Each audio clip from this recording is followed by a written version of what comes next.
Don't think that just because people aren't liking or commenting that they're not seeing it. She is watching, and I can tell she knows my story. She's like, oh, and I saw you post this thing about your daughter. Oh, and then I saw you were in Sydney, and she knows, she's reading every word. Don't underestimate how many people see your content. Before we leave, I do want to touch on a little bit on LinkedIn. You touched on it a little bit earlier. It's such a powerful platform. I mean, me and you are here talking because of LinkedIn. Yeah. So So good. powerful, and even again, like for me, it's like I say with our team, I got to be every hour of the day, we got to be on LinkedIn, literally like obsessed with it because you like the organic reach that you get, like you're in your target audience, especially if you're in the B2B world. And I've seen with you how consistent you are on LinkedIn and posting on there. And how have you seen that correlate to your business? First of all, I agree. I feel like a LinkedIn cheerleader. Like I totally agree. All of you listening to what Sugira is saying, I think it's a phenomenal platform. I also think that it hasn't quite reached its peak yet. So it's really worth the investment because you have a better organic reach on LinkedIn than you do on many other platforms. You touched on consistency or, just regular content sharing, which I think is really important. As you said, it's like a practice in my team. There's no ifs and buts. We actually post now 3 times a day, every single day, except for the weekend when we post once a day on the weekend. We know exactly when we post different content at different times of the day because I have different time zones. So I know not science, but I'm pretty sure what works better in the East versus the West. So that's how we kind of make that work. And the big thing I would say about LinkedIn is that it's a mindset shift. And why I say that is when you realize how great it is for meeting people, like us today, it no longer is like a social media platform. Because I think in the beginning, I always sort of felt a bit guilty for spending time on LinkedIn because I was like, oh, I'm just on social media. But what I realized, particularly in the last year, is that it's not just social media, right? This is a business tool, it is a media tool, it is a reach tool. And what you give it, it gives you back. It's the more you invest into it. So a significant part of my day, like you, every day is on LinkedIn. And I don't think that's like wasted time or like me doom scrolling, right?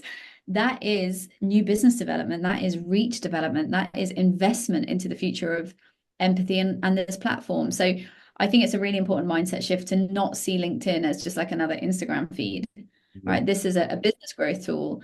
And as I said, the more you put in, the more you get out. It's distribution, right? It's distribution. Like we don't, this is an unparalleled time that we have. Like you have distribution to the marketplace, and LinkedIn even further is that platform. And for like a lot of your clients and a lot of your business, people are on LinkedIn to learn. You're on LinkedIn to grow. You're in a different mindset than you are on other platforms. And so if you can now be on the other side of that, there's people out there who are struggling with their team. And when they come across you, like, yes, that's like empathy. That's one thing that we're missing, right? Like a lot of people's biggest issues is within their team. And that's why I think, what you do is so valuable and why you're speaking around the world, because that is like the culture in your business. That is a huge topic that people need every single day and people are struggling with. And so when you're on the other side of that, supplying, the content is just going to make you stand out and be that authority figure.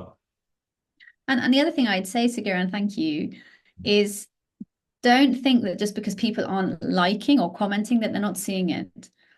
Because often I will go to conferences or events or something, and someone will say, oh, Mimi, I follow your every post, and I saw you say this, and I saw you say this, and I think, I have literally never heard this name in my life.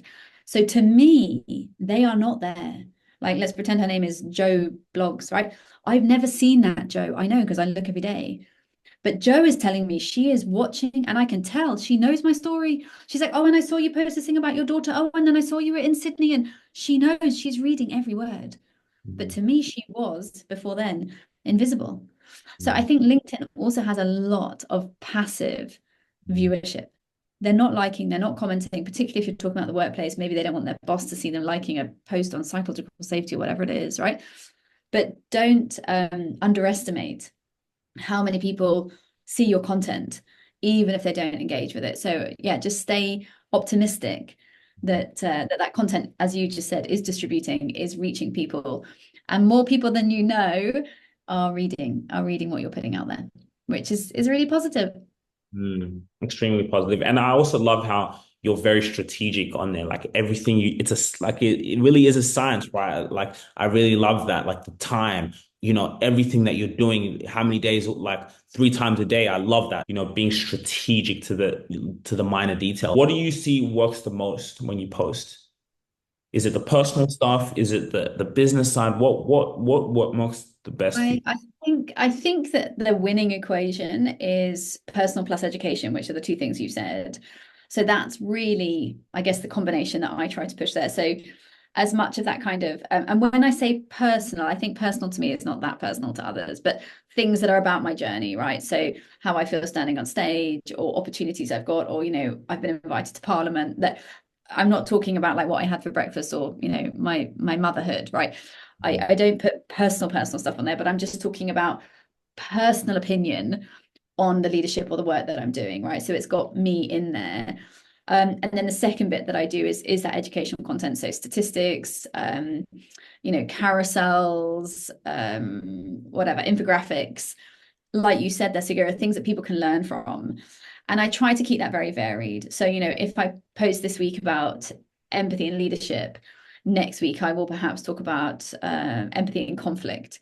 And the next week it might be around, emotional intelligence and Gen Z or whatever. So fundamentally it's the same education, but you're coming at it from different angles, because of course otherwise people are going to get really bored, like, ugh, not another post on that. So I think that is the winning combo. Make sure people know who you are as a leader, that personal content, but again, personal in the business world. And then educational inspiration. Just give people things that they can think about. 23% higher profit. They're like, oh, that's interesting. So I think that combination is probably, I was going to say the winning formula, but I'm not sure I'm winning yet. But certainly it seems to work. So Definitely envision the future, like an in-person podcast, as we continue to grow, expand, I just love that energy, the passion. Like you said, you can see it and feel it. And I think so many people are really going to love this conversation.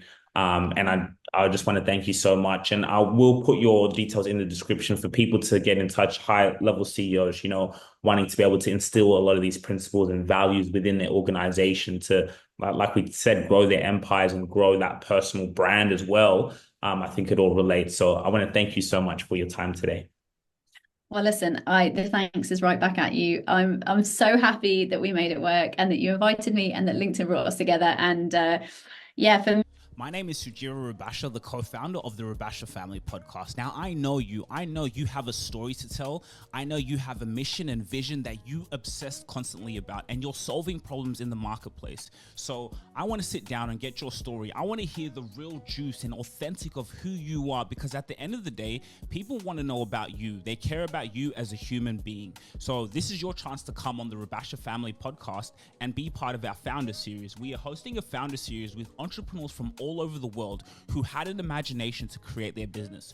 We want to know you, the person, and how you're solving problems in the marketplace. So if you want to get in touch, fill out our quiz. Now, the quiz is a way for us to qualify you to see if you can come on the show. We can really see how powerful your brand is, where you are, so we can have you as an industry expert to come and tell your story. Business and life is all about communication. How can you tell stories, and how can I sit down and ask you questions that are going to get to your soul? See you soon.